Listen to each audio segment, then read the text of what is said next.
Italy এবং European সরকার 3 million euro donate করেছে প্রশিক্ষণ নেওয়ার জন্য। ইতালির মতো দেশে আজকে 3 লক্ষ বাংলাদেশি বসবাস করে। যারা আমলারা এই মন্ত্রণালয় চালান, তারেক রহমান যিনি জিয়া পরিবারের যোগ্যশ্বরী সারঙ্গী করার জন্য যে সুপারিশগুলি করেছি, অনাকাঙ্ক্ষিত তৎপরতার শিকার না হয়, আমার দেশের নাগরিক যেন অন্য কোনো দেশে গিয়ে ওই দেশের জন্য বিরক্তির কারণ না হয়, তারা দক্ষ হয়ে তারা যেন সেখানে যায়। আমরা দীর্ঘদিন ধরে স্ট্রাগল করে ইতালির কার্যক্রম নিয়ে আমি শাহ মোহাম্মদ তাইফুর রহমান, আমি হচ্ছে ইতাল বাংলা সমিতির প্রতিষ্ঠাতা সভাপতি 1992 সাল থেকে। 92 সাল পরে আজকে থেকে নিয়ে 33-34 বছরের আমাদের এই অভিজ্ঞতা, যে অভিজ্ঞতার আলোকে আমরা ইতালিতে কিভাবে কর্মসংস্থান করা যাবে এবং ইউরোপে কিভাবে কর্মসংস্থান করা যাবে এই বিষয়গুলো সম্পর্কে আমাদের বিস্তারিত প্র্যাকটিস এবং অভিজ্ঞতা এবং নট অনলি অভিজ্ঞতা, আমরা প্রজেক্ট নিয়ে অলরেডি কাজ করতেছি। যে প্রজেক্ট হচ্ছে ইউরোপে আগামী দিনে আমাদের বাংলাদেশের স্বার্থ প্রতিষ্ঠা করার একটা মাধ্যম, মানে স্বার্থ প্রতিষ্ঠা করার মাধ্যম। বেসিক্যালি এটা হচ্ছে ইউরোপীয় ইউনিয়ন চায় যে আমাদের দেশ থেকে লোকজন কারিগরি প্রশিক্ষণ, ভাষা প্রশিক্ষণ নিয়ে তারা দক্ষ হয়ে তারা যেন সেখানে যায়। বাংলাদেশ থেকে যেন কোনো অবস্থাতে লোকজন যে কোনো পন্থাতে যেন ইউরোপে যেতে না পারে। এটাকে কে মনিটর করবে? এটা মনিটর করার দায়িত্ব টাকা, এটা মনিটর করার দায়িত্ব হচ্ছে বাংলাদেশ সরকার। আমাদের সরকারের দায়িত্ব হচ্ছে আমার কর্মী, আমার দেশের নাগরিক যেন অন্য কোনো দেশে গিয়ে ওই দেশের জন্য বিরক্তির কারণ না হয়, ওই দেশের জন্য অনাকাঙ্ক্ষিত তৎপরতার শিকার না হয়, ওই দেশের জন্য নিরাপত্তার জন্য যেন থ্রেট না হয়, এই জিনিসটা মেনটেন করার দায়িত্ব হচ্ছে সরকারের।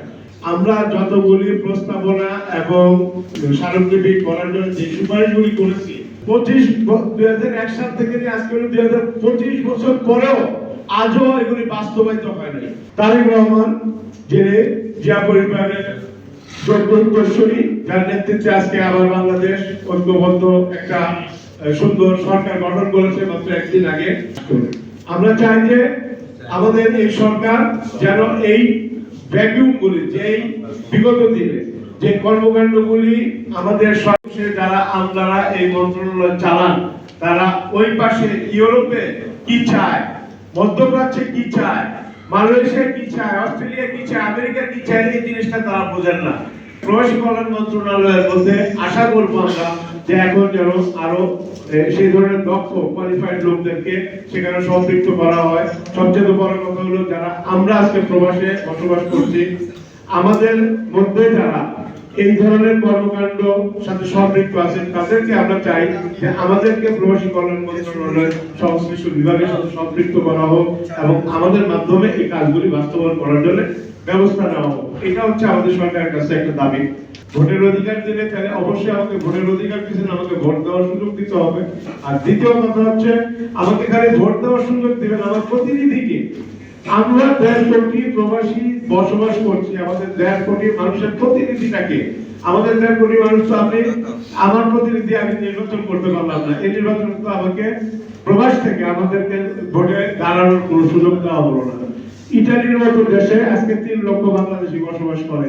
এই ইতালির মতো একটা দেশে একজন পার্লামেন্টের সদস্য হওয়া কথা, কারণ 3 লক্ষ মানুষ, আপনি যদি 12 কোটি ভোটারের যদি 300 সংসদীয় আসন হয়, তাহলে এক একটা সংসদীয় আসনের ভোটের সংখ্যা কত? ভোটারের 5 লাখের মতো হবে। তো এই 5 লক্ষ ভোটারের যদি একটা সংসদীয় আসন হয়, তাহলে দেশের বাইরে আমাদের 1.5 কোটি প্রবাসী বাংলাদেশি নাগরিকের জন্য অন্তত 30টা সংসদীয় আসন থাকার কথা। বিএনপি সরকার এবং তাদের নির্বাচনী ম্যানিফেস্টোর মধ্যে তারা বলেছিলেন যে তারা উচ্চ কক্ষ সৃষ্টি করবেন, যে উচ্চ কক্ষের মধ্যে যারা অভিজ্ঞতা সম্পন্ন লোকজন আছে তাদেরকে তারা সেখানে অংশগ্রহণ করার সুযোগ দিবেন। তো আমরা আজকে এই সরকারের প্রথম দিনে আমরা প্রবাসীদের পক্ষ থেকে দাবি জানাতে চাচ্ছি যে আমাদের প্রবাসীদেরকে সংসদীয় কোটা ভিত্তিক সংরক্ষিত আসন দিতে হবে। যেভাবে বাংলাদেশে মহিলাদের জন্য সংসদে সংরক্ষিত আসন দেওয়া হয়, ঠিক একই প্রকারে আমরা যারা প্রবাসীরা ভোট দিতে পারছি না, ভোটে অংশগ্রহণ করতে পারছি না, আমাদের মধ্য থেকে এই 1.5 কোটি মানুষকে বিভিন্ন রাজনৈতিক দলের যেভাবে প্রফেশনালি মহিলাদেরকে তারা সিট দিবে, ঠিক একই কায়দা যেন আমাদের প্রবাসীদেরকেও সংসদে আসন দেওয়ার ব্যবস্থা করা হয়।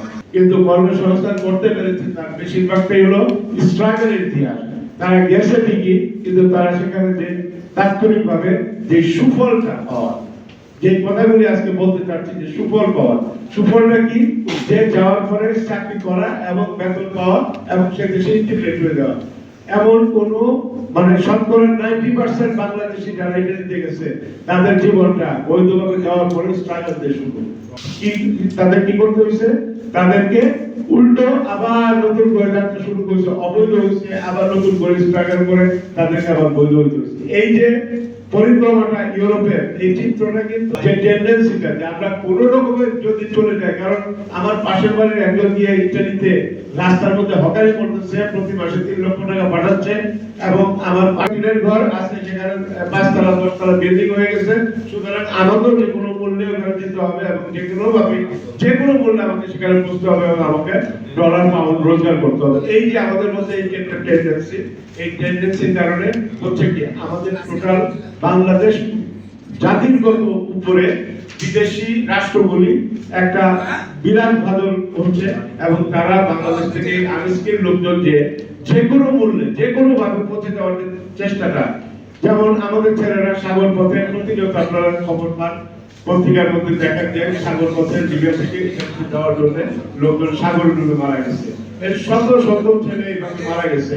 এই যে মারা যাওয়ার ইতিহাসগুলি করুণ ইতিহাস, এবং ইউরোপিয়ান সরকারও চাচ্ছে এই প্রক্রিয়া বন্ধ হয়ে যায়, এবং ইউরোপ প্রস্তুত আছে আমাদের বাংলাদেশ থেকে কর্মীদেরকে নেওয়ার জন্য। ইতালি এবং ইউরোপিয়ান সরকার 3 মিলিয়ন ইউরো ডোনেট করেছে প্রশিক্ষণ নেওয়ার জন্য। 3000 বাংলাদেশিকে প্রশিক্ষণ নিয়ে তাদেরকে কি তারা যাবে ইউরোপে কাজ করার জন্য। এটা ইউরোপিয়ান ইউনিয়নের প্রোগ্রাম। এটা আপনাদের সামনে এটা উপস্থাপন করার উদ্দেশ্য হচ্ছে যাতে আপনারা এই জিনিসটা ঠিকমতো বুঝতে পারেন যে আমরা এই যে আজকে আপনাদের সামনে এক সংবাদ সম্মেলন, এবং আমরা যে বলতে চাচ্ছি ইউরোপের বাজারে 10 লক্ষ জনশক্তি রপ্তানির মাস্টার প্ল্যান। তো মাস্টার প্ল্যান যদি আমরা বাস্তবায়ন করতে হয় তাহলে আমাদেরকে অবশ্যই এটার মধ্যে যে কাজের যে সমস্যাগুলি আছে এবং এই প্রক্রিয়াটা বাস্তবায়ন করার জন্য আমাদের কি কি করণীয় এগুলি আমাদের আছে। এখানে আপনারা দেখতে পাবেন যে আমরা গত 2 বছর ধরে এখানে ভাষা শিক্ষা এবং কারিগরি প্রশিক্ষণ দিয়ে আমাদের লোকদেরকে আমরা নিয়ে যাওয়ার জন্য চেষ্টা করতেছি। আমাদের